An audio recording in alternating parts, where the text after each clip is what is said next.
Ladies and gentlemen, please help me welcome to the stage Coach Vanderbush.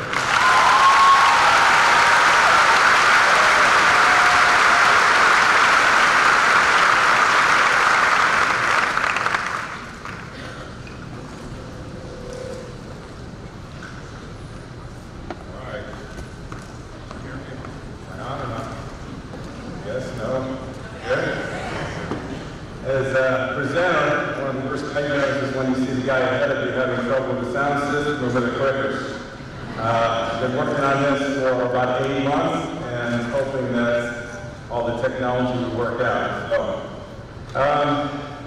when I've been sitting here in the past 38 years when it's opening day, there's a group of us that always have the same question.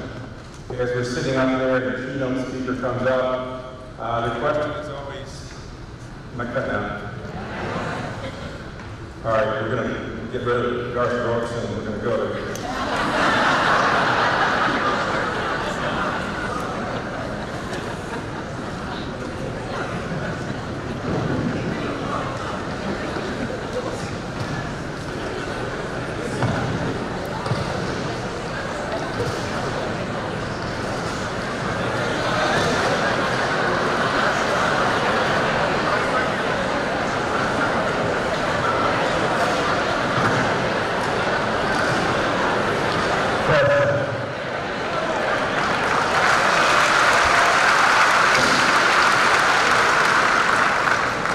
As a teacher, you learn how to adapt.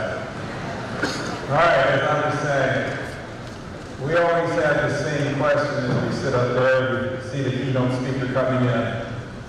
How much are they paying this guy? Well, now I know. As Dr. Bucks assured me, they've all been doing it for free.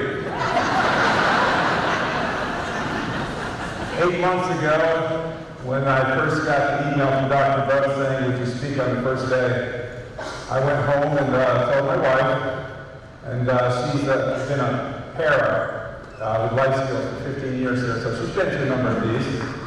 But her first reaction was, are they running out of money?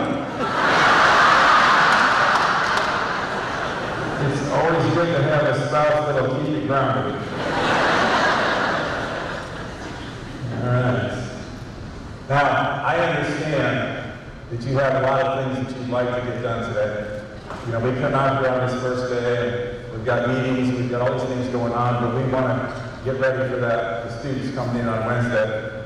But what I need you to understand is, what I have picked up is the most important thing that you are getting ready is not your seating chart, not your seating arrangement, not your bulletin boards, not even your lesson plans. The most important thing to get ready on these first couple of days is the adult in the space. Going back a little ways here, when I was a student in college in the late 70s, of course we had no money at that time, so you go to the free movies that they allow you to go to in the auditorium. Well, at that time there was a Woody Allen movie showing. I went with a group of my friends, and Annie Hall was playing. And halfway through, this quote came up. Those who can't do, teach, and those who can't teach Jim. I had a double major, elementary education and physical education K through 12. I checked both those boxes. Now I was aware that this was a sentiment in education because that first line actually came from George Bernard Shaw back in 1903. Woody added the second part, I think, just for me there. But I had a father who was a teacher, and I actually didn't get to know the grandfather on my mother's side because my grandfather on my mother's side disowned my mother because he didn't want her to marry a teacher. Okay, so I knew, getting into this profession, that it was not going to be esteemed by society. I had that knowledge right from the start. Started teaching when I was 25 years old.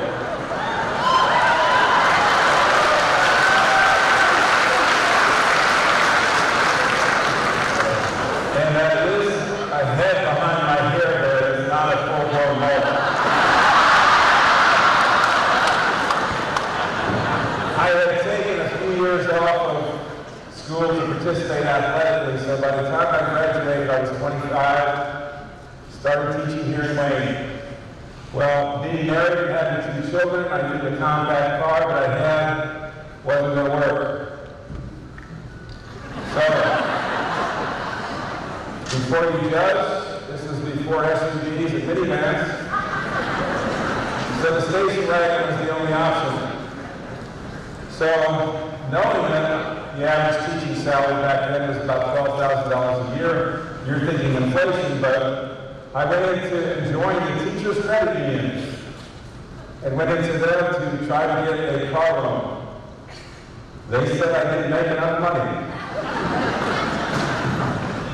So, how you go from being in a profession that is not esteemed by society, you know you're not being paid enough, to where I'm sitting here close to 40 years into the profession and feel like I have the best job in the world.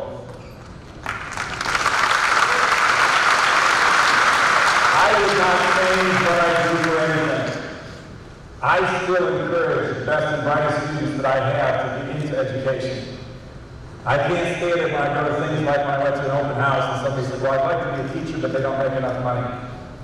I'm constantly telling people to get into a profession where you can make a difference in this world. That if you get into a profession just to make money, you're never going to make enough. And so, I believe what we do is important to society. So I don't really care what other people see as what we do, because I know in these last 40 years what it means to be in education. So I think all of us need to stop and think about it at times. You've got to remember why you started. And I know, the people that have been in it a while sometimes forget that. That you look back and say, okay, I got into this profession. I knew that I was not going to make a lot of money. I knew that people weren't necessarily going to look at me and say, wow, he's a teacher. Okay? But you have to remember, you got in here to make a difference. And you still have that opportunity to make a difference. And it doesn't matter how many things are thrown your way, you can still make a difference in this profession if you're focused on that. But the second part of this is your legacy. When you look at somebody like myself who's been in it close to 40 years, I've got a few left.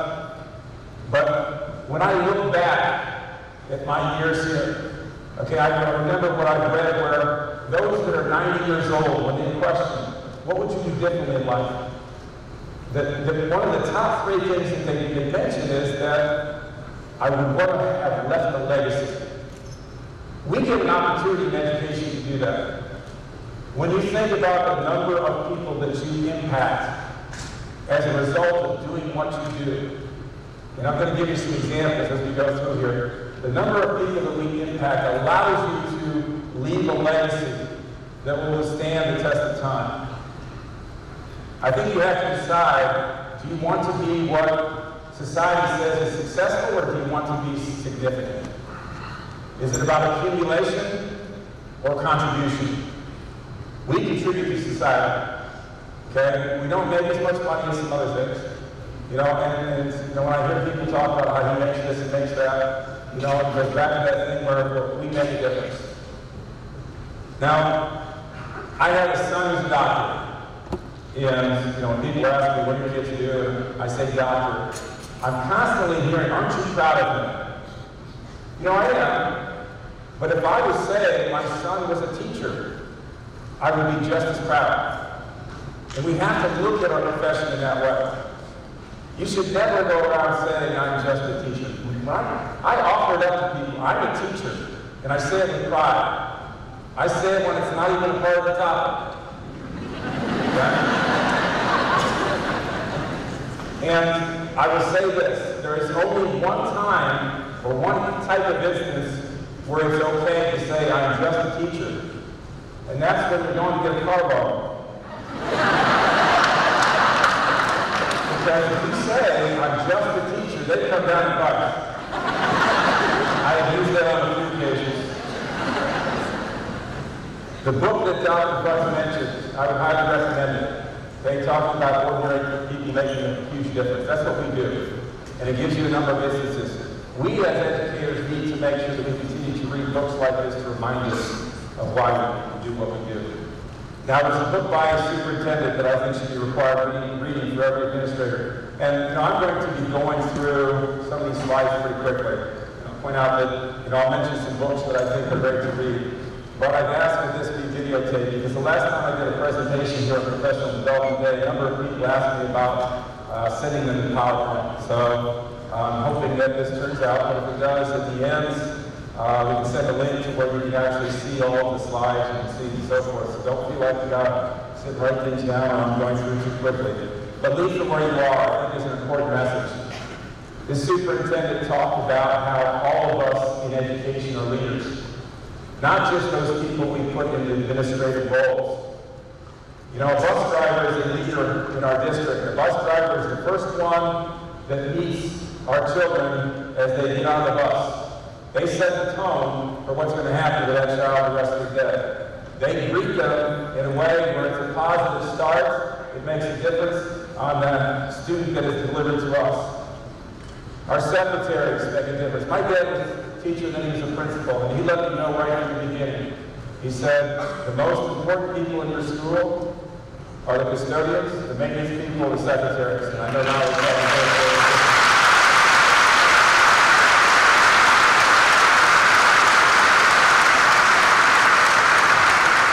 if you think about it, okay, Teresa's our head custodian here. She's absent.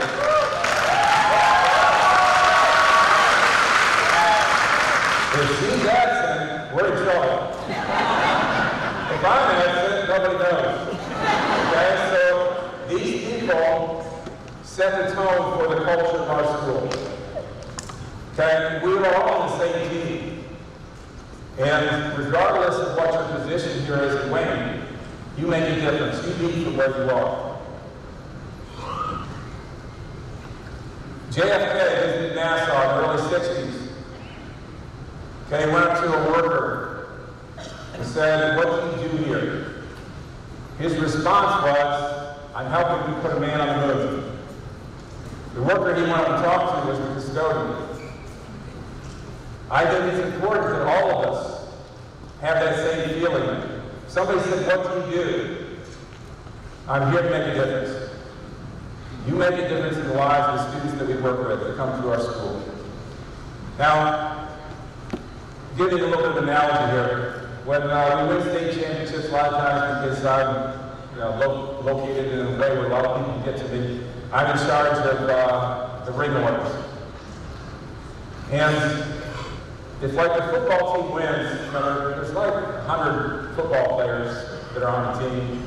There's some support staff and so forth. But when we order rings for football, we order close to 300.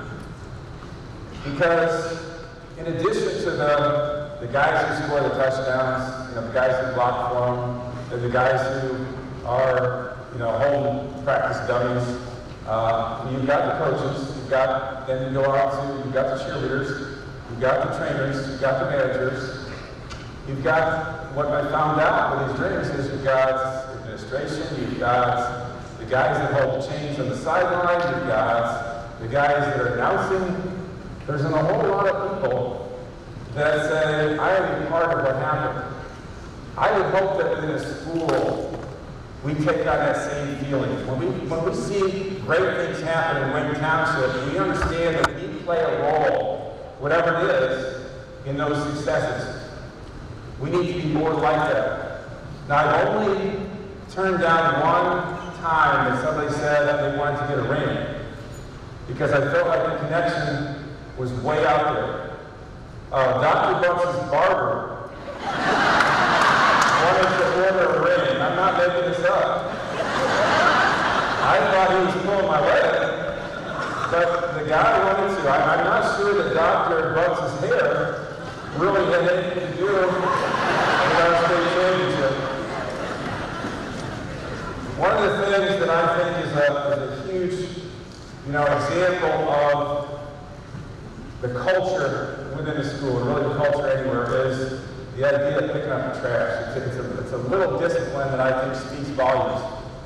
Because when you pick up trash, if you go around your school, you see something, you see a bottle there, you see a piece of paper there, you pick it up.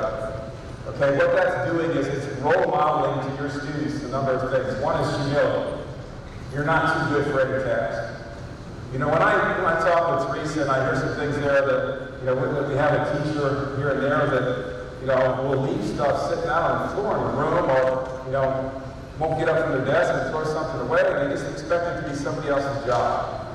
Okay, to me, that's not a sign of humility.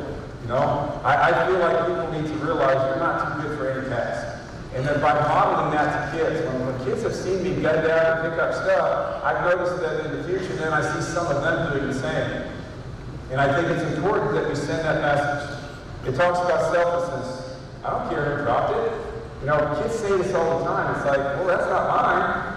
But if you can give that example of, no, it's not mine, but it's something I'm doing to help better this area. Okay, and it's about taking pride in school.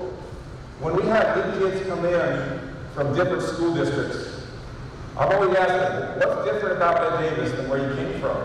You know, they have, you know, some different answers, but one thing that's pretty common with a lot of the kids that they say, you know, I didn't expect it would be this clean.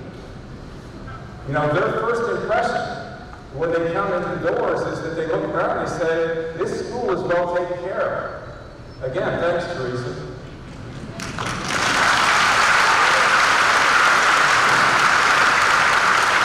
But if you get in the habit of doing the right thing, regardless of what it is, okay, it develops a habit for the rest of your day. Oh, I hate this. Okay, we are waiting. And this term was penned with the idea that we're all the same team. You know, throughout Wayne Township. I know as a high school teacher that the foundation, okay, with the students that I get were preschool, elementary school, 7th grade, day 7, 9th grade center. The ones that I get are where they are because of the people that they had prior to when they come to me. And that as a whole district, we are responsible for how Wayne Township comes across to our community, to the students that we deal with. So I think it's important that, you know, the We Are Wayne symbolizes to you that we're all in this together. We're all on the same team. You know, as Dr. Butts mentioned, all 4 of my children went to Ed Davis High School. And Dan Brad here, but 2 of them, okay, earned full academic scholarships to college from their Wayne Township education.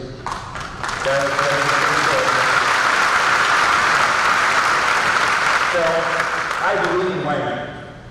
Okay, now, many of you do not realize this, but, you know, 12 years ago when they were trying to come up with a slogan, We Are Wayne, that We Are Wayne was really only the second choice. The first choice ran into some copyright issues.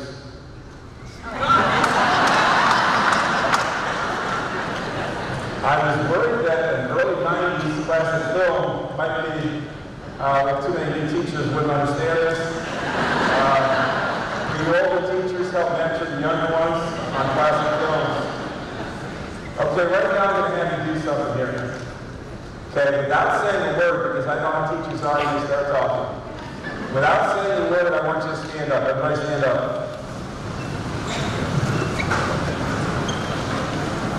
Okay, now I am going to count to 3. And once I go 1, 2, 3, you're going to clap 3 times. Okay? 1, 2, 3. Okay, now have a seat.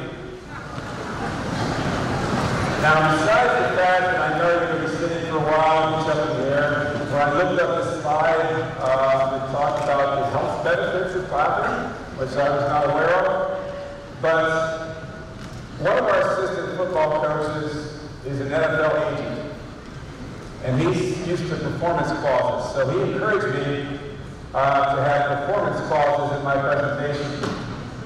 The standing ovation that you just gave me earned me a whole box of We Are Wayne pens.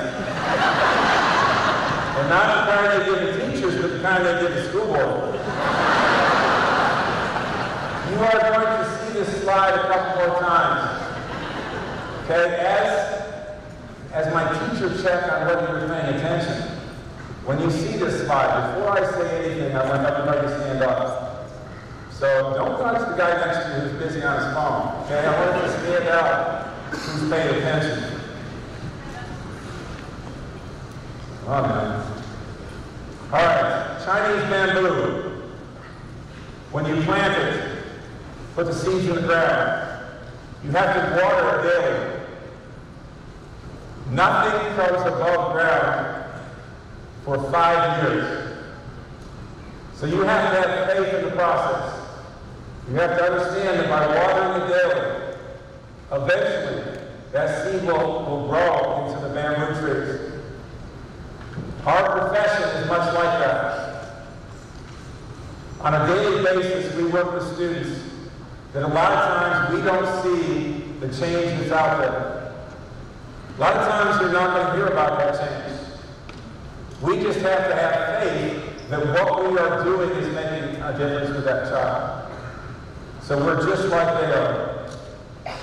In her book, Dare to Lead, by Brene Brown, she says that, in her research, more than 90% of the people that were interviewed could name a teacher, coach, school administrator, faculty member, reinforce their self-worth and help them believe in themselves and their ability. Okay, which is pretty special. But what I want to add to this is, I wish there was another question.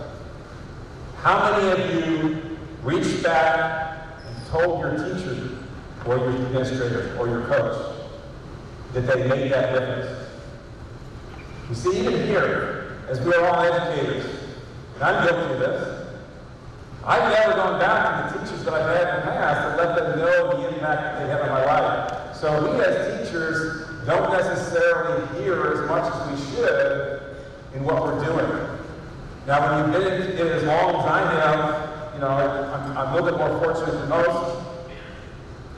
I've got a number of thank you notes. I see kids, they're not kids anymore, they're adults, when you go out to eat and so forth. I only live 1.9 miles from here. Okay, when I first started teaching here, I lived 400 yards, and I told my wife that we've got a radius of about 5 miles to find another house because I don't like driving to work.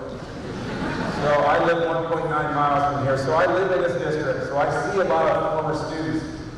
And a lot of times, it's not until 10, 15 years later that they're talking to you about things. But if you get notes, if you get kids that say things to you and so forth, keep those. Those are like my state championship records. All of those go in a scrapbook. Anytime any kid has said to me, you've made a difference in my life, and when I have those, it's like, okay, this is what I do. But I'm going to give you some examples. Okay, because once I was given this opportunity to present this spring, I thought I'll keep some from different timelines. So what I'm going to show you is a student that I had this year, a student that I had over 5 years ago, a student that I had over 15 years ago, a student that I had over 20 years ago, and a student that I had over 25 years ago that have contacted me this spring. Okay, now, you've got to remember the name of the class that I teach is Advanced Weight Training. You will not find that in any of these comments. When you're fortunate enough to attend your Senior's Choice or Top 30, you listen to what students say about the teachers that were most influential. They don't talk about the content you teach. The talk is always about how you make them feel, what you did for them, listen to them, whatever it is. So we've got to make sure that we understand that our main focus is not, I'm an English teacher, I'm a math teacher. You've got to look at yourself as a difference maker, to where you go in with the idea of how can I make a difference in the lives of these students that I'm working with. But this particular girl helped me grow as a young woman, pushed me, congratulated me, listened to me, never settled for less than I deserve, stand up for what I believe in, impacted my life. I mean, that's huge to me. I mean, that's a home run in my book. Okay, and I had another girl who graduated over 5 years ago. Her father passed away while she was in high school, and I helped her through some of that. But you were the person that I wanted to make most proud. You changed the trajectory of my life. I want to let you know that I got my first big girl job. I'm sorry that I can't tell my father, but I wanted to tell you. Girl that I had over 15 years ago, just all of a sudden, out of the blue in May, got an email. I haven't reached out since I graduated. Like I said, sometimes it's not till later that they realize, hey, I need to let the people know that made a difference. Our interactions are positive, encouraging, you had a positive impact. on my life. My father passed away in May, and as a former student, over 20 years ago, reached out. He's been like a father to me. I love to look up to you. I want to be available in any capacity. Okay, this is someone I had over 20 years ago that's reaching out to make sure I'm okay. This student I had over 25 years ago just sent me a text in the spring, just in case you forgot. I appreciate you more than you love to know. Okay, this is what we do. This is what we do as teachers. Okay, we make a difference in the lives of these students to where 10, 15, 20, 25 years later and more, they understand that you had a part in their life putting them where they are. This is how I go about my teaching day. As I told you, it's only 1.9 miles to get here, so I have to make sure that I hope I always hit that one traffic light on the way here, but fortunately I can turn right on red. But every time that I'm there, every single day, I've developed a habit that I go through this. Put in front of me those I can mentor, counsel, advise, and give me the words to say to make a difference. Because that starts my day with the idea of not, I've got to get this done, I've got to do that, but let me look for these opportunities.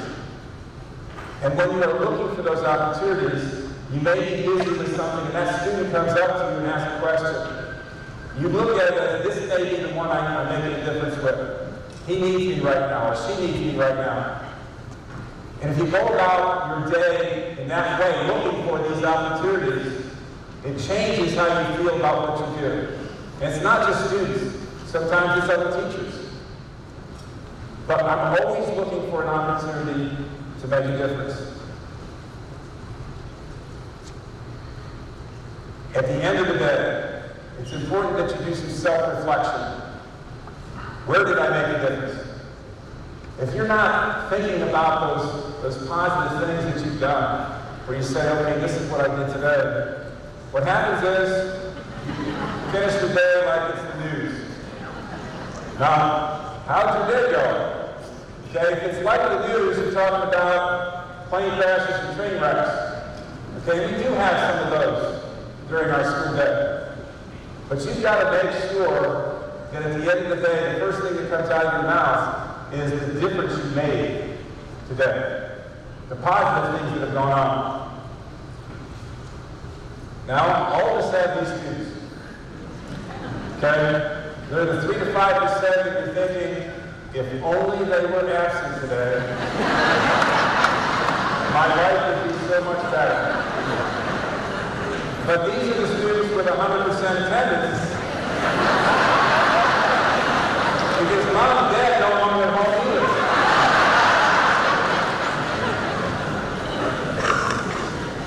You've got to make sure that you can still focus on the other 95% and you're making a difference with it. And then take this as a problem-solving situation. Challenge yourself to figure out a way to get through that. They have shown that journaling, positivity journaling, has been very helpful to people, especially in a profession like ours. Like I said, we do not, get the feedback that we deserve. But if at the end of the day, okay, you find a little bit of time to stop and say, this is what happened positive today. Okay, this is the student I reached. This is the person I talked to. And start keeping track of that. That becomes like that scrapbook that I showed you, where you say, on those bad days, I do make a difference. Because you're going to have some bad days. You're going to have some days where you struggle. Okay, anything worth anything in life, you go through some struggles. But if you start getting in the habit of looking for positives, it's the same thing that if you did this with your spouse and you said, I'm going to write down all the positive things that he or she does, you start looking at them differently. Because if you look for positives rather than that annoying way they choose food, okay? You've got to be in a mindset where you are saying, this is what I do and this is the positives that they're covering. And you need to understand that every interaction in our school matters, okay? Because every conversation they need to want to remember for 10 years from now. I get students all the time that come up to me, remember when you did this. Remember when you said this. I don't remember anything. Okay? But to them, that one interaction, okay, was a huge difference. And I just had an example a couple of weeks ago. I got a former student who's doing what I do as a high school strength coach. And he goes, remember when you kicked me out of football conditioning? I didn't remember it, but we went through it and explained why it happened. He goes, yeah, I get it now. But you never know what interaction, what things you say are going to make a difference. And I want to give you another example. My son passed away 10 years ago from a brain aneurysm, my oldest son. And so I had a number of students that reached out to me. But there was an email that really kind of resonated with me because the student said this. Started off with, you will not remember me. Okay, I was in a class of 70 students. I wasn't a very good athlete, I never said a word. But I want you to understand the impact that you've had on my life. The role modeling that you did, the structure and the discipline, the way you led the class, the way you did the things that you do, I use in my business. I use in the way that I raise my children. Okay, now, he's talking about it's not even necessarily the interaction that I had with him, but just the way I carry myself as a role model and the way that I develop the culture with my classroom is determining how he runs his business and how he raises his children. To me, that's pretty impactful. So the order of priority for each day, for all of us, should be this. Number one, make a difference. Number two, teach life lessons. We are not raising children here in the school district, or you're not raising them at home, you're raising adults. We are getting people ready for that next step. So when I determine how I'm going to handle certain situations, by knowing that, I've got to look and say, what's the life lesson that I can teach them? It's easy to figure out how I handle it. Because I want to make sure that the way I react and the things that I do are going to set them up for being productive in the life after school. Teaching content, taking care of the extra things, that should always be 3 and 4 on your list. We have to run back there and start doing it by hand. Okay, yourself as a teacher, I think. Okay, don't sword here. This and this. I'll get it. All right. You have to look and say, how do my students view me? Does he look like he enjoys his job? Do other teachers say he enjoys his job? Do I role model in a way where kids say I want to be like him? Do I teach in a way where I would want my child to have a teacher like me? I think we need to make sure that we're always asking these questions. Now, those few of you that have actually listened to the people that are talking on a plane, okay, I don't know if the stewardess, they probably have some other word for them now. But they talk about when the plane goes down and the oxygen masks drop, that if you have your child with you, the first thing you do is put on your own oxygen mask before you help the child out. Because you cannot help the child if you've not already helped yourself. And I think this is very true in education. Now, don't get me wrong, I'm not calling education a plane crash, okay? The takeaway here is that in order for us to be better at dealing with the students that we are working with, we need to take care of ourselves. So I'm going to go through some things here. You know, when you throw a strength coach up there, he's going to talk about some things like exercise and nutrition. Okay, but there's some things that I want to share with you in goal setting and habits and rituals and so forth. They're going to put you in a better place to become a better teacher. All right? You cannot separate these things. Your own personal development, your relationships, and what you do in school. And what you will find is that a lot of these overlap in a lot of ways. The things that you do in order to develop yourself personally, okay, are going to make you better at teaching. Not just because you're in a better place in your own mind or physically, but you will be able to help teach our students some of these things. If your relationships are not good at home, it's going to affect you at school. If school is not going well, it's probably going to affect things at home. But these are all interconnected.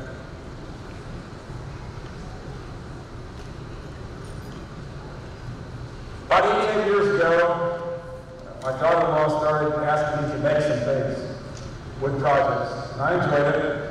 But what I found out was that at the time she first asked me, I lacked a lot of tools. Okay, I didn't have all the saws and the planers and everything else that I needed. So as I accumulated tools, I was able to do more complicated things. Okay, a much higher level of what I could do because I had the right tools. It really works better when this is faster. There we go. My tools for teaching are these. When I was in high school, you could not pay me to read. I would call myself a non-reader. And as I've mentioned to people before, my dad tried to pay me to read. He says, if you read this book and tell me what you read, I'll give you money. It wasn't worth it to me. But as I got into, it started off as strength conditioning. I wanted to know everything there was about it. But then I realized that most of what I do is not the science behind what I do, but it's about developing relationships. It's about motivation. It's about communication. It's about psychology. Once I dove in, okay, I started realizing how many more tools I suddenly had in everything that I do. It gave me a level of confidence where I was okay getting out and doing some public speaking, and I started doing more of it. But the more you read, the more you understand that it suddenly gives you all kinds of things. When you get into a conversation with a student, it's right there on the tip of your tongue. You know how to deal with it. You know the questions to ask. You know the things. So I highly recommend it. Okay, and it's one of those things where I start off, book every once in a while. I'm now up to where there's a lot of weeks where I read a book a week. Okay, that may sound like overwhelming to some of you, but what you have to understand is that if your clicker works, if you have a book with you at all times, that there are a lot of times in your day that rather than getting on social media, and I read this recently, I find this hard to believe, but they spelled out all the hours and so forth, that the average person spends enough time on social media throughout the year to have read 200 books. Now, I don't know, the math didn't work out completely for me, but I would say some of you are probably on there for, if you're on there for even a half hour a day, you eliminate a half hour of your social media time, it gives you enough time to read 30 books in a year. And we can all do that.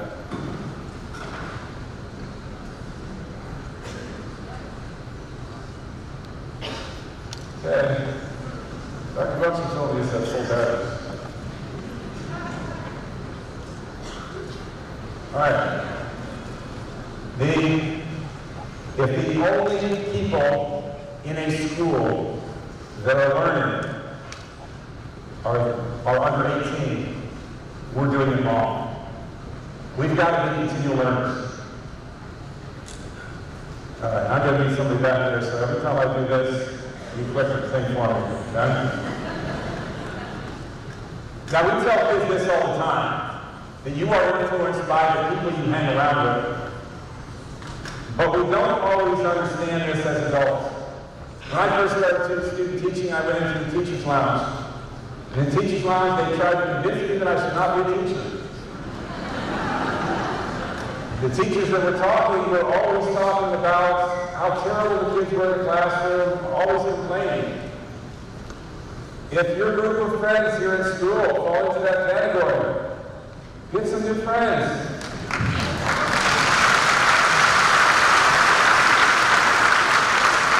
Hang around with people who are going to say, hey, I've got a solution for you when you bring up a problem or a challenge. Hang around with people who are going to remind you of the difference you're making in the lives of the students. You hang around with the right people that are willing to be straightforward with you when you're venting too much and saying, hey, come on, get back on the horse. You've got to have those people in your life. Now, self-talk. Okay, self-talk is something that's very important. Right now, a lot of you are having a conversation in your head. You can down here at the bottom floor, the servant is saying, I should have had 2 cups of coffee this morning, and sit on the bottom of the floor. I won't be able to see me. If it's one of my former students, They're thinking, I wonder if we still make you do push-ups to use the restroom. There's somebody out there that's probably saying, I wonder if they really are paying. There are conversations that we have in our head. Now this book right here, Negative Self-Talk, okay, for you non-readers, it's an hour read, okay, it's a small book. You can manage it. There's not a single person here that would not find this book valuable. Because there's so many things that we tell ourselves. I can't stick to an exercise routine. I can't lose weight. I can't do this. I'm not a morning person. Things that you tell yourself over and over again. I can't remember names. I'm not very good at directions. Just on and on. What you can't do. And you have to understand. Whoops. Did I do that or did you? The average person has 75,000 thoughts per day. Okay? 77% of what we think is negative. With me back there? The human mind absorbs negativity 7 times more easily than it absorbs positivity.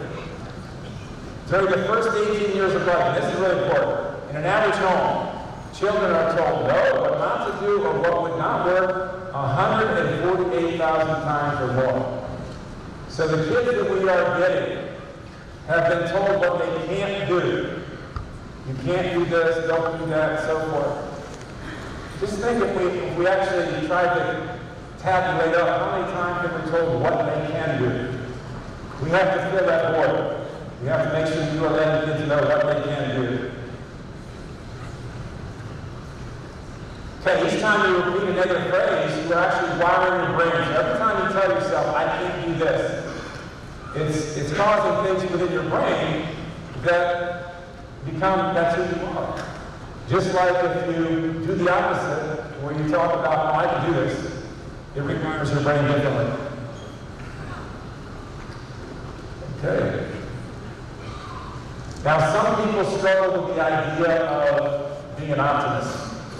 Okay, now, my definition of optimism is not that everything is always going to be unicorns and whatever it is you say. My definition of optimism is this, that I feel like I have the tools to get through anything that you throw at me. Life is not always going to be easy, but when it is hard, I can find a way. To me, that's optimism. Pessimism. Some people feel that if I always assume the worst, then I'm prepared for it. Assuming the worst doesn't make it any easier when the worst happens. But there's a guy that wrote a couple really good books talking about neutrality. Neutral thinking. Okay, we don't have to take a lead from one to the other, but neutral thinking is the idea that you're living within the moment, as opposed to worrying about what's already happened or thinking too far ahead to what might happen. I would highly recommend these books.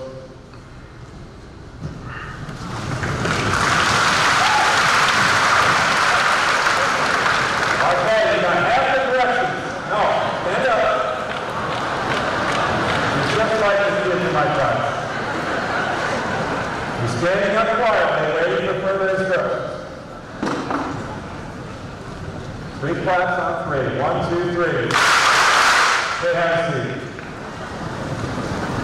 You just earned me a whole box of breakfast with butter pencils, but I made sure that they are the ones with the good races. Making changes. It's important that we know how to do this for ourselves, but also we know how to do it for the students that we are dealing with. You've got to figure out what's bothering you. Is it something you can fix? And are you actually willing to do it? Because that third one there tends to be the sticking point for a lot of people. You may know how to make a change, but are you actually willing to go through the process? Who is this that's on that? These are the things you need to understand before you make changes. One, you have to understand why. Why am I making a change is important. But you also need to have a good understanding of delayed gratification. Most of you probably in your education courses, the whole marshmallow test, where you kind of go through and the kids that are most, they're going to go on to do bigger and better things are the ones that could wait for 15 minutes to eat the second marshmallow rather than gobbling up the first one. Delayed gratification is an important indicator of how successful students are going to be, but also how successful we are. There are so many things in life that we have to put off. Okay, for example, if you went to college, you have to say, okay, I'm going to go through a 4-year grind, and for some of us 5 or 6-year grind, okay, to get that diploma. Am I willing to do that? It's a delayed gratification model that allows you to then have more options later on. A lot of people aren't willing to go through that. But you also have to have a mindset that's flexible. It can't be fixed. And you need to understand Carol Dweck and have read that. Where you can't tell yourself, this is how I am. No, it's how you choose to be. You have to understand willpower. So goal setting. You have to be able to identify obstacles. People who go about setting a goal and don't stop and think about the challenges they'll face along the way are not as effective in reaching goals as people, that say, hey, this is going to happen. Because if you think nothing bad is going to happen, then you tend to bail a little bit quicker. Listen to the benefits and develop a plan. Setting goals is like this. It's like a child, okay, going down a trail. The outcome of what you want to happen is way down the trail. You can't see it. If you focus on the outcome, you're going to stumble over some things along the way. You have to understand that reaching goals require baby steps. Okay, and it requires that you say, I want to make it to the next tree. When you make it to the next tree, you may stumble a little bit, take a couple steps backwards. That's okay. You're still further along than when you started. But that's how it works with most of the things that we set for as goals. It requires us to have what's in front of us now. I talk about this with the football team. We want to win a state championship, but if we focus on the state championship all the time, okay, then we don't hit the weight room hard. We don't do the conditioning well. We don't practice hard. We don't do all the little things that will lead up to it. That's the outcome goal. We need to focus on the process. Okay, you also need to understand you have a limited supply of mental energy and willpower. Okay, never make important decisions late at night. Because throughout the day, when you're making decisions, okay, you're depleting your ability to make good decisions. I talked about this with, hopefully not you're arrested, but if you are arrested, make sure your court appearance is in the morning. You're much more likely to get an easier sentence in the morning than you are later in the day, because that judge is already tired of making decisions. Okay? Not that I'm suggesting that we should get arrested. I'm just telling you that later on in the day, you'll make a lot of decisions. That's why habits are so important. You need to develop positive habits. Most of what we do throughout the day is habitual. Things that we decide, this is how I'm going to do things. You drive as a habit. You don't really think about it, it just happens. Okay? But if you have some negative habits, then change them into positive. Develop some more positive habits. Great book by Admiral McCraven, or if you'd rather watch the video, he has a commencement speech. He talks about morning rituals.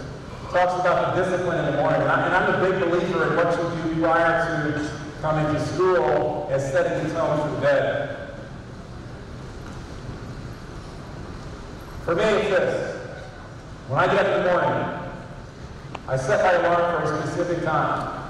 Okay, now, I mentioned snooze buttons to people last time, and they thought that when I said take away your snooze button, that I was taking away their firstborn child. The sleep you get after you hit the snooze button is not productive sleep.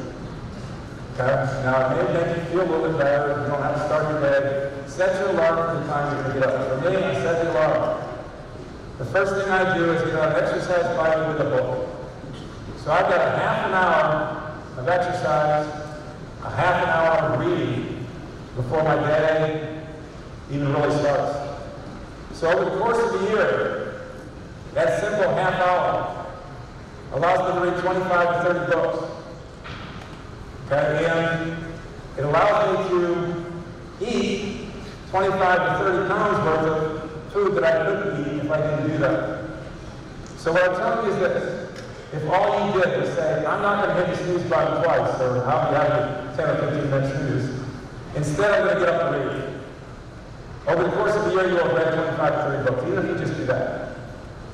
Or if you say, okay, I'm just going to get up and I'm going to go for a walk, or I'm going to do some exercise, whatever it is. If your goal is to lose weight, you do everything else the same in your life, you'll have lost 25 to 30 pounds. Just a simple morning ritual, simple discipline. If that's too much, just cut it in half. 15 minutes a day of reading will allow you to read 12 to 15 books a year. Just 15 minutes in the morning. But you're starting out your day, and a positive activity is going to change the tone of your day.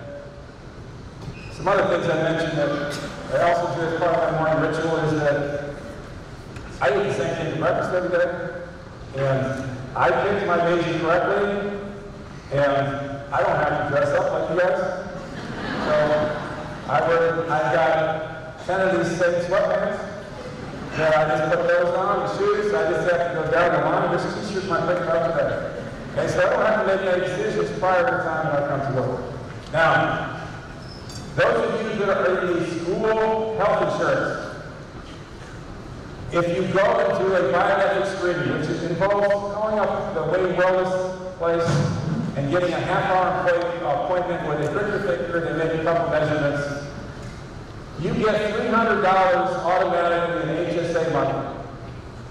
HSA money is money you spend on health, on prescriptions, on dental, on vision. Everybody uses at least that much. If you click a couple other buttons when you get back, you get $150 sent to your checking account. So that half hour that you spent, you've already accumulated $450. If you go through a few modules, and you know how good we are at modules now. Okay, we go through those videos, all right, at the end and so forth. You can get another $100. If you meet any of the marks that they give you, you can earn up to another $100. So you're guaranteed, go through this process of $550. And if you have a spouse that's on the program, it's double that. But the last I heard from Dr. Butts, 2/3 of the people that are in insurance don't go through this. So my guess is that this is their plan on health. Head in the sand approach. If I don't know how high my cholesterol is, it's not high. If I don't know how much I weigh, I don't weigh. What I would highly recommend to you, okay, somebody in the health profession type industry, get your money. We don't make enough, okay? If you find out that you need to make some changes, you make some changes. That's my PSA or whatever they call those for the day. All right. When you have a brand new car, okay, I'm not talking to union teachers that can't afford them yet. When you have a brand new car, you want to take care of it. Okay, you want to wash it, you want to wax it, you want to vacuum it out, you want to change, you go right down, you do all the things the right way. You don't want to jump curves, you don't want to do any of that. You take care of it because you're going to have it for a while. When you have your rental car, you jump curves, you speed, you don't care if it's dirty. Oh, that's a coffee spill, no big deal. Now I will tell you this, is a lot of you are treating your bodies like a rental car. Okay, we need to treat our bodies as if it's a new car, which you're going to have for a while, because you will. Exercise. You will find pictures of my grandsons in here because I just switched over my phone, and of course I had to have my son switch it over for me. But he said, Dad, you got like 14,000 pictures on this thing. And so I figured I'd use 8 or 10 of them in this. Now, I thought this would be an easier way of presenting exercise than this one. He's grown a lot in 5 years. Okay? Exercise.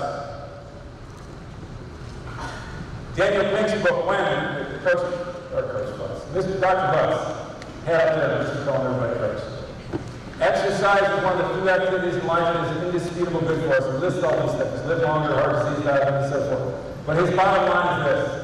People would be silly not to do it. Sergeant Lucas, brain surgery. Really good book. Talks about your brain health. A lot of the activities and things that we are doing now are affecting our brain health, not only now but later. But in it, what he says is this: physical exertion is the only thing we've scientifically documented to improve brain health and function. So your either activity or lack of activity is going to determine that once you retire, okay, later on, okay, how mentally strong are you going to be? Right now, you're determining those things that are going to happen later on in life. The connection between physical fitness and brain fitness is clear, direct, and powerful. Okay, this is a squirrel that is a teacher at the end of the day. I understand that we get worn out, but if you look around you, those people that are involved in physical activity seem to have a lot more energy, and they do. The amount of time that you take to exert energy with exercise gives you more energy for the rest of the day. So exercise. Develop a habit before worrying about volume. Give yourself a minimum. It's okay to say that I'm going to walk for 10 minutes at a time, 3 times a week. Okay, put it on the schedule. It's personality driven. You know, I'm fine working out by myself. Some people have to have a partner with it. Some people like going in groups. Some people like variety. Some people like the same thing. Find the type of exercise that will drive you. If it's on your way home, and there's actually been studies where people who are going to the gym on their way home or doing something on their way home or home fitness are like 70% more likely to stick with it than something that's just got to drive you 3 miles out of the way. So find something that's convenient. But there should be some type of resistance cardio, range of motion. Okay, let's talk about nutrition. Yeah, he's eating ice cream. Food selection, lifestyle change. I'm going to go through some quick things here. You've got to decide it's important enough to make some changes. And the thing about changing what you eat is what you eat determines your health, determines your energy level, and so forth. But you've got to determine that it's a priority change. That, okay, when I look at what I'm eating, it's going to be something that's going to be better for me. You don't have to go from I'm a terrible eater to I'm an unbelievable great eater. Okay, just being a little better eater puts you in a better place. Okay, be aware of the psychological factors. For a lot of people, food is my friend. Food is what I lean on when my day has been bad. Food is what I do when I socialize. Okay, understand that. Stay hydrated. A lot of times when you're thirsty, okay, you think you're hungry. Find a positive alternative to eating. Understand that food is an appetite stimulant, and when you sit down to eat, it tells your brain that you want to eat more. It takes 30 minutes for your brain to understand you've eaten anything. So those of you that eat fast, wonder why later you've got abundant pants, it's because your body did not keep up with how quickly you were eating, so eat slow. Eliminate triggers and temptations. It's a lot tougher to grab a bag of chips if you've got to run all the way to the store than it's in your pantry. Okay, keep those things out. If you're used to eating while you watch TV, tell yourself you're only going to eat the table. You've got to make sure that it's a lifestyle decision, not a bad diet. Give yourself a realistic time frame for when you want to change what you do. Something as simple as going from a 12-inch plate to a 10-inch plate in your home has shown to have people eat 22% less than what they eat now. It's all about portion size. Relationships. Okay? Oops. Best visual I've seen for relationships is this. Make sure that your job doesn't become fine dining meal and all you have left when you go home are the leftovers. You have to have a work-life balance. Make sure you make your home life, your relationships and so forth as important or more important than what you do during the day. Save some energy for the things that matter. When it comes to relationships, okay, now this works with the student, not the bottom one there, not the bigger spouse. None of you need to be dating students. The other ones work with your students. Play the immersive game. The immersive game is this. Let's say your spouse shows up late at home. You can assume a positive. Wow, you must have had a rough day at work. Or you can think they don't care about it. Okay, there's a lot of things throughout the day when you're talking to students, when you're talking to other people, that you can either assume the best. You know, there's something going on right now with them. Wonder what that is. Or, you know, they just don't like it. Okay, so you go one direction or the other. Don't bring up the past. Stay in the present. Don't use always or never. You always do this. You never do that. One of the key things in communicating to me is a summarized restate rule. I've been with my wife for over 40 years. And a lot of times, we talk 2 different languages. So when she's telling me something, I've learned to say, are you telling me this? Half the time I'm wrong. But at least I know that I'm wrong rather than believing what, I thought that she was trying trying to say. But you'll find that if you are in a conversation with somebody and say, so what you're telling me is this, that you become a better listener. You're going to respond in a way that is not one of these, I'm just listening to respond, I'm listening to understand what you're saying. Sometimes you gotta just listen, and that's tough for me because I'm a problem-solving type guy, and sometimes I just gotta keep my mouth shut. And don't forget the daily spells. All right, when I grew up, there was the golden rule. Treat others as you would like to be treated. I think it's about 20 years ago they came up with the platinum rule. Platinum is more valuable than gold. But it really makes a lot of sense. The platinum rule is this: treat others as they would like to be treated. You've got to understand that the way I want things done is not the way everybody wants things done. But if we can figure out what it is that other person wants, and we start treating them the way they want to be treated, we're much more effective. All right, children. Now this picture was taken at Eagle Creek Park. I just wanted to side note here that 15-minute walk in the woods does the same thing for your brain as antidepressant medication. Eagle Creek is only 7 miles from here. Having a really rough day, head out to Eagle Creek, walk for 15 minutes. Okay? It'll do wonders. Children. Okay? All kids are different. We need to understand this as teachers because I've seen a lot of times where I'll have a student and then I'll have their brother or sister. The worst thing that I can say is, you're not like your brother or you're not like your sister. They don't want to hear it. They're tired of hearing it. But with my own kids, I have 4 different kids, they're different. They don't want to be compared to other people. Now, some of the worst people that you get phone calls from as a teacher are teachers because they feel comfortable calling teachers.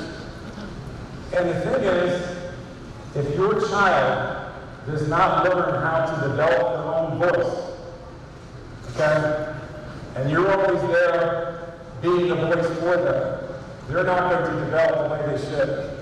But when I get a call from a teacher and they tell me this or that, or that's this or that, I say, no, your son never came to me with that. Your daughter never said that to me. Because I want to remind them that that's the first step. I believe in tough love. I believe in giving kids an opportunity to fail, make them strong rather than always just make them safe. And I understand that we are models to our children. Great book. Everybody should read it about resilience within children. Okay, becoming a grandfather, I learned a number of things. One is how quickly your kids go through the 18 years. It flies by. You have children at home, enjoy every moment of it. I changed more diapers with my grandchild than I did with my own kids. Okay? It's like I want to spend time with them even if it's the dirty jobs. Okay? You learn that 18 years flies by. But I also learned that you don't know people until you experience what they've experienced. I make fun of people that do what I do now with my grandkids. Okay? But you never really understand until you get there. But also that how important it is to stay fit. My grandkids want to wrestle with me. They want me to put them on their shoulders. They want me to climb onto the table. They want me to chase them. Okay, if I wasn't fit, I'd miss out on a really important part of life. So again, another reason to stay fit.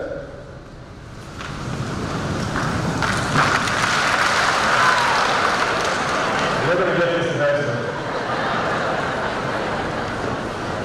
Let's just stand up a little bit longer here.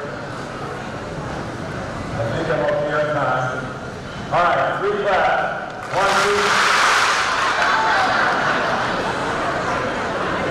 Okay, yes, slow learners. That's okay, you got it. 3 claps. 1, 2, 3. Okay, have a seat. For the third standing ovation, Dr. Bart's tried to give me a G today. But as a physical education teacher, I would have had to dress up. The things we are most proud of in life are the things we've had to work for the most. They're the things that are the most difficult.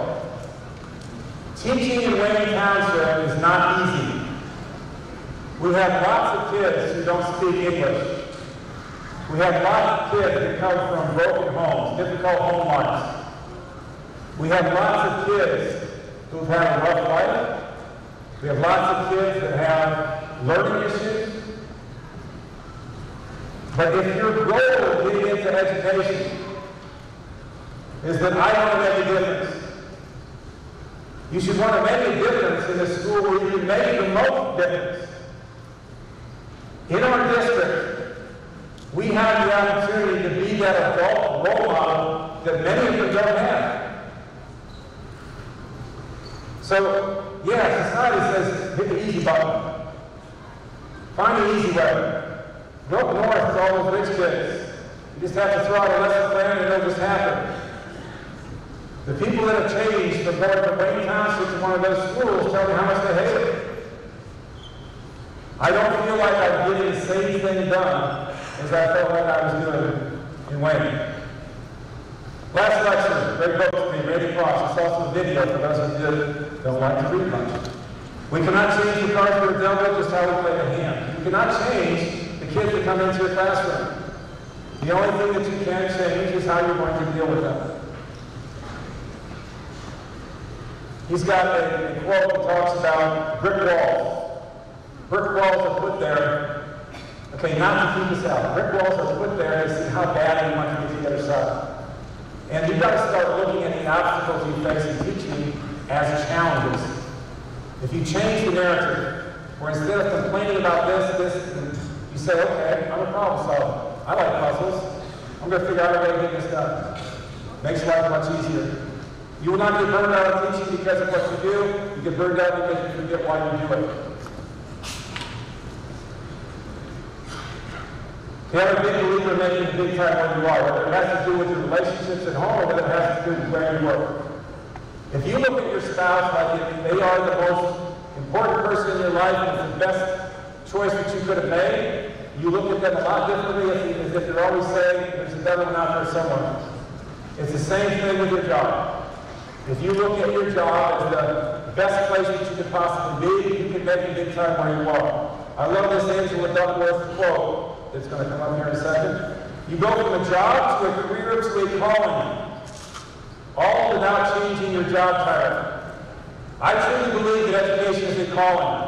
Okay, every once in a while you use the term job or career or profession just because people understand, but I sincerely think that what I'm doing is a calling. Grass is greener where you are. Okay? When you're looking at the things that are difficult in your job, in your life, you can either look at it with the binoculars and magnify it, or you can flip the binoculars around, and as you've ever done this, it makes everything small. And I can highly recommend that. Stresses in our life. If we come to school already stressed, we're going to make the rest of the school day more difficult. So eliminate some stresses in your life. Get rid of baggage that you may have. Everybody's got some baggage. Examine it. Get rid of it. Be organized. Now some of you are saying, okay, it's the old guy. You still have the desk elder. What I would tell you is, all of you that are using your phones for organization, how many times do you get on your phone and just go to your schedule and nothing else? You're lying. It's notifications here and so forth. Right in front of me, I've got everything that I need to know, what's coming up for the month, what's coming up for the week, and so forth. But by being organized, I'm not adding a layer of stress. Your phone would be a ball and chain. Okay? People my age realize that we actually lived without phones for a period of time and we were okay. Sleeping, get enough sleep. Get on a regular schedule. And don't hit the snooze button. Okay? Be on time or be early. When you are late to work, you've already started with a level of stress that's going to add to the stress that you'll encounter throughout the day. We put out fires in education. We have a lot of fires to put out, but some of them are only a match. Matches go out on their own. Make sure you save the fire hose for the really big things. Okay, you know a lot of people that every time a match is lit, okay, they pull out the fire hose. High drama, attack. Okay, take a step back. Think about the different possibilities. Okay, and you find it much less stressful. Learn to say no. There's going to be things that people want to throw on you that you at some point you've got to be able to say no about. Okay, I add this because in every presentation I've had this has been somebody that's come up and said, hey, that resonated with me. So when my son died, I learned that there were 3 steps in dealing with death. All of you will deal with some type of close family death sometime in your life. But I found that there's 3 steps that you go through. One is that you grieve. The second thing is you celebrate your life. And the third thing I think is the most important. You honor the individual by carrying on with what you gained from knowing them. If you can get rid of number 1 after a period of time and focus more on 3, it becomes more positive in your life. You know, there's some things about my son that allow me to look at life differently as a result of what I had to go through with his passing. But it also has allowed me to connect with a lot of people that go through this. Students who've had parents die, siblings die. If we use our own vulnerabilities or things that we've had to tackle, we become better teachers. We make a greater difference. So that's why I have this. Okay, my son also taught me this. Okay, when my son died, he was about 30 years old. He didn't have a car, he didn't have a house. But he had like 300 or 400 friends that showed up, okay, when we covered the ashes. He decided that friends were more important than things. And as teachers, okay, we don't make a lot of money. Okay, but we develop relationships.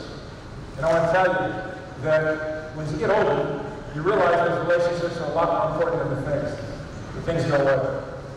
Okay, last reminders. Now, if you're on my football team right now, in fact, I'll go ahead and have you do this because you need to stand up again. Stand up and hold 4 fingers up. Everybody hold 4 fingers up. All right? Okay, now sit down and I'll explain it.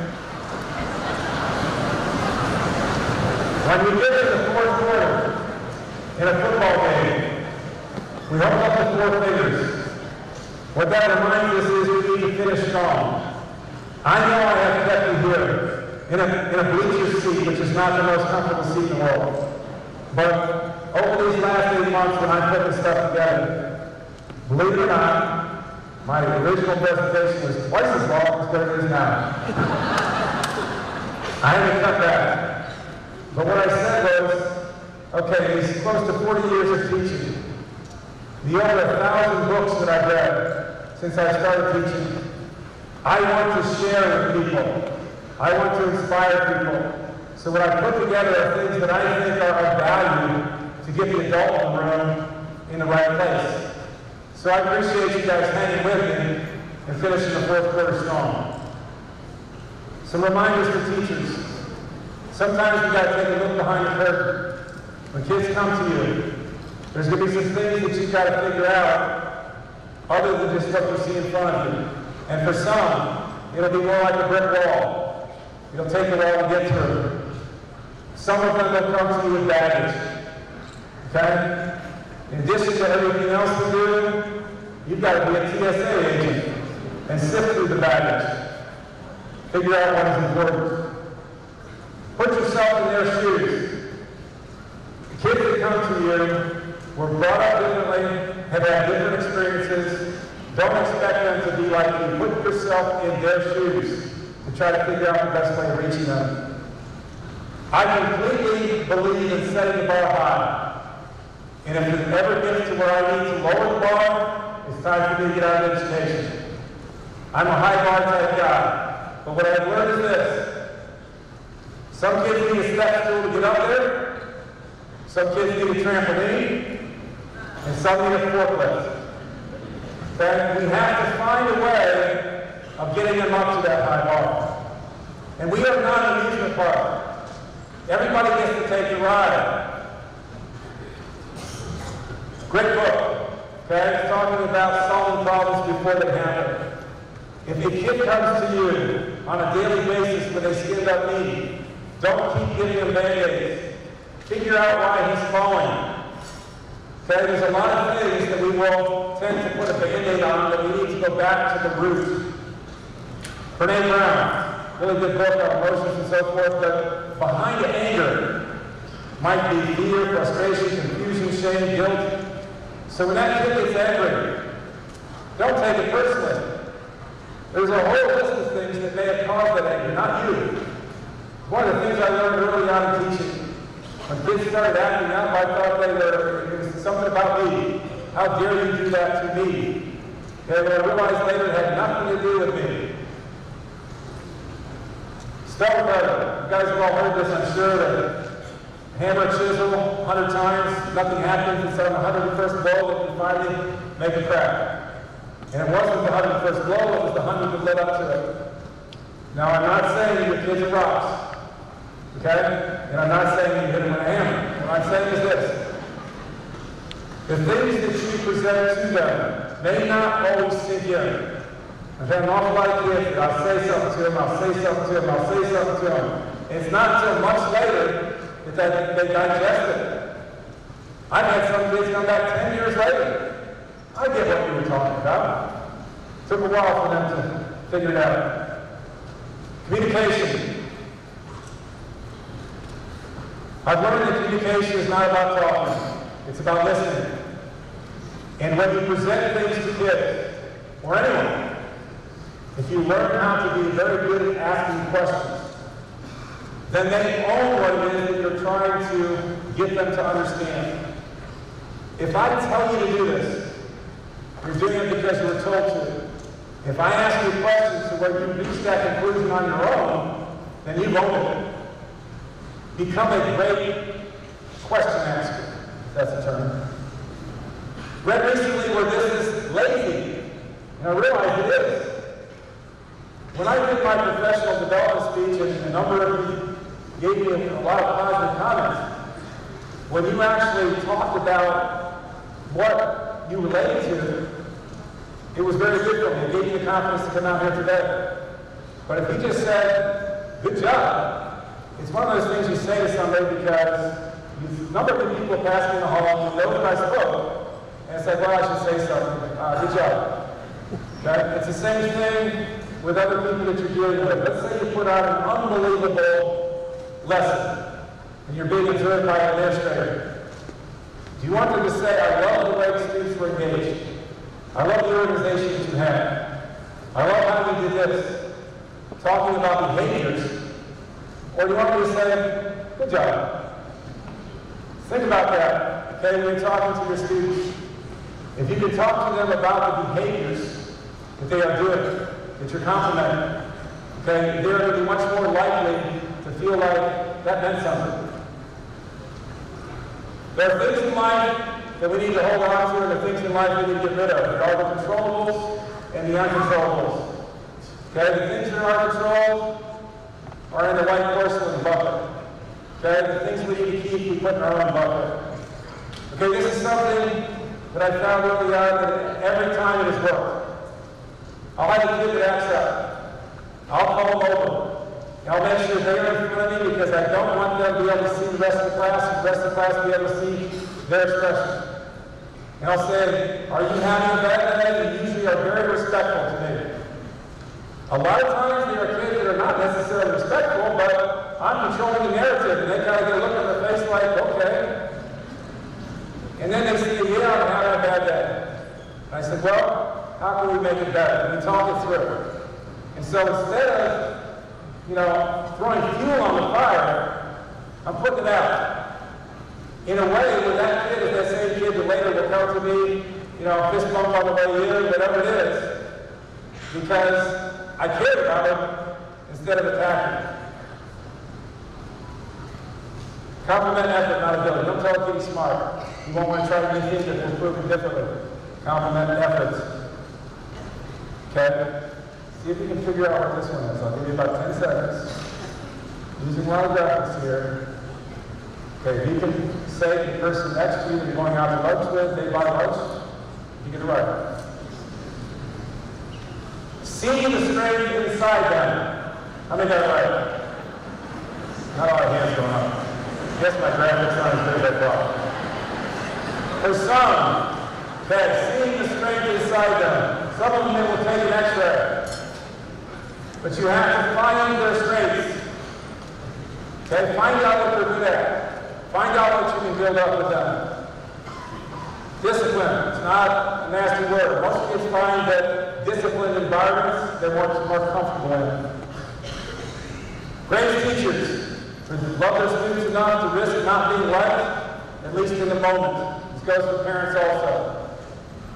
If I had knowledge for every time that a kid told me when I first started in your class, I was afraid of you, I would not be here today, I would be out on the lake kayaking because I would be retired. Kids tell me they're afraid of me initially, which is okay, because then they feel like they've got to listen, and later on they realize who I am. They're much less afraid of me, and they hear me. But if I started off trying to be their friend, wanting them to like me, okay, it wouldn't happen. What you allow will continue. Sometimes we need to change behavior in order to get an attitude to change. And be a mentor. You people who have been around for a while. One of the things I enjoy most about what I do each day is working with other colleagues. You know, where I can offer some things from my 40 years that they may not pick up in the first 5 to 10 or whatever. It makes your job much more enjoyable. It makes you feel like you're making a difference in the day.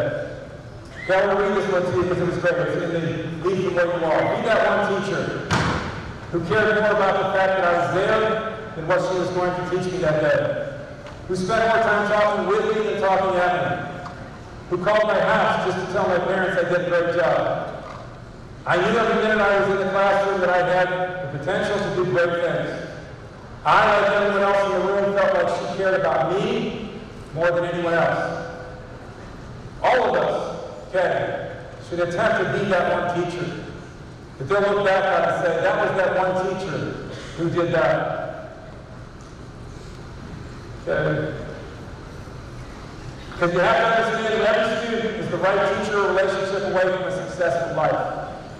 You can determine that. Okay, my goal today was to inspire you to make some changes. To sustain it, you have to develop a plan. If you leave here today and say, oh, that was good, it lasted for about half an hour, that's no good. Hopefully some of you will want the video and PowerPoints to go over some things, but set up a plan. Read some more. Change something in your life. Go back today not just to get ready, but to make a difference. Because I took up some of your time, I'll give you a lesson plan here. Ask your students. Okay, some of you in early elementary, they won't be able to write it, so you just ask them. Some of you will have to write it. But what's one thing I wish my teacher knew about me that would allow them to teach me better? It'll allow you a step behind the curtain, where they tell you something about themselves that will lead to other conversations later on. It's like asking for a book. The questions you ask your students about them are like reading a book on the lives of the students that you're trying to make a difference with. All right, when you leave today, there will be wristbands and lanyards. Now, I know a lot of you don't wear wristbands, a lot of you don't use lanyards, okay? So I'll give you some, teachers are supposed to be able to come up with a lot of different ways of doing this. All right? The key thing in here is this. If you have something visible as a reminder, you're much more likely to focus on that. I want you to focus every day that you come to school on making a difference. So the wristband can fit around your gear shift. It can fit around your pencil holder. Some of you still use pencils. They can fit around your keys. The lanyard can be a keychain. It can be a lanyard. It can be on your backpack. The lanyard could be hanging from your garage door, okay? Where it's like every day you leave, you're seeing that. I want you to put these in some place that are going to remind you that my goal for today is to make a difference. Now, if you can't find anything else on your bathroom mirror, okay? You cut it out. Now, Dr. Buss is probably cringing because he spent money on these lanyards, but if it's going to be used, it's going to be used in a positive way, it's going to make a difference, it's worth it. Bathroom mirror, use it as a bookmark. Put it in front of your computer. Be reminded on a daily basis throughout the day that you are there to make a difference. It will get tough this year. There will be times that you will be challenged. Hang in there. Okay? And the last thing, go at your job like a 2-year-old getting ready for the first Halloween. Thank you so much. Appreciate your time.